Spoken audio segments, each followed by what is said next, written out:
Welcome back to another episode of Calum Complains about Adobe Premiere Pro.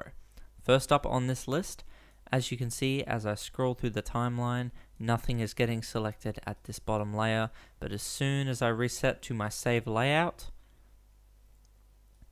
oh, what do you know? Selection follows playhead rears its ugly head again.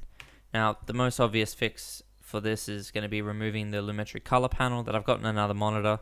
But to be frank, I like the way that it works in that panel.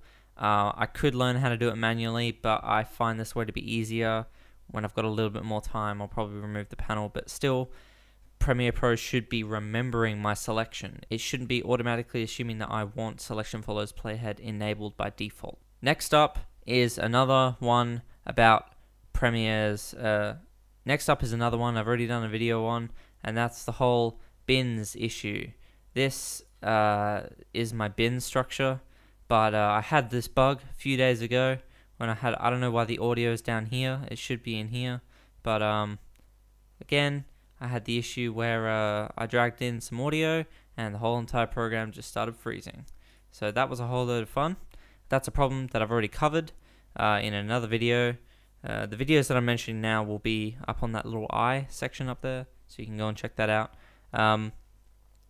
It's to do with something about the bin being glitchy and you drag it in and then it doesn't conform properly. I think a file goes wrong and then the timeline doesn't work and then everything just freezes and you can't use it. So just rolling back to a previous autosave should fix it.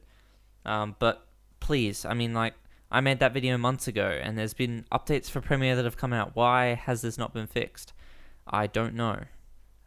It's only when importing footage. When you create resources inside of Premiere, the issue doesn't happen, but when you import footage, that's when it happens. Next up is creating titles from a template. You used to be able to do it in CS5 and CS6.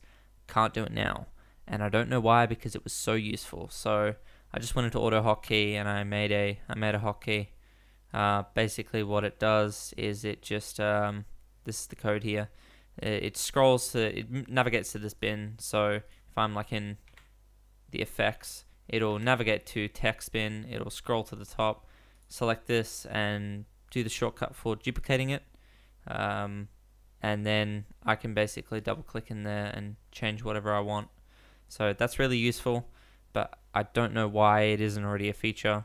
You should be able to go into like a text editor, set a template, and then Premiere should say, hey, do you want to create a keyboard shortcut for this?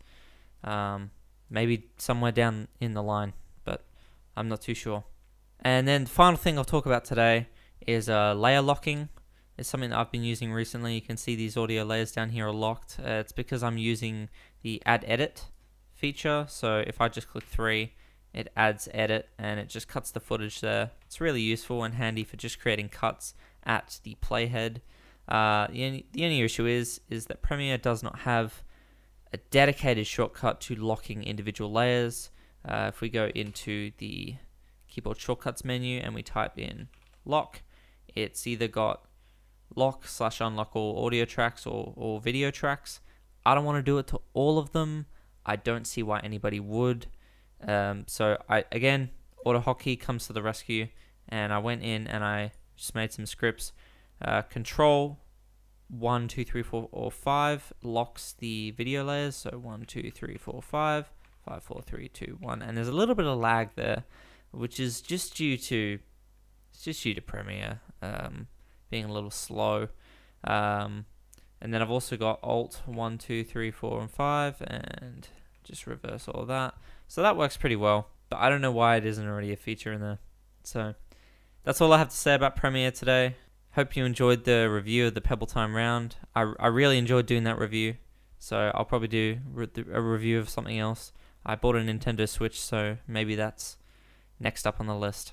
Alright, thanks for watching, and I will see you in the next video.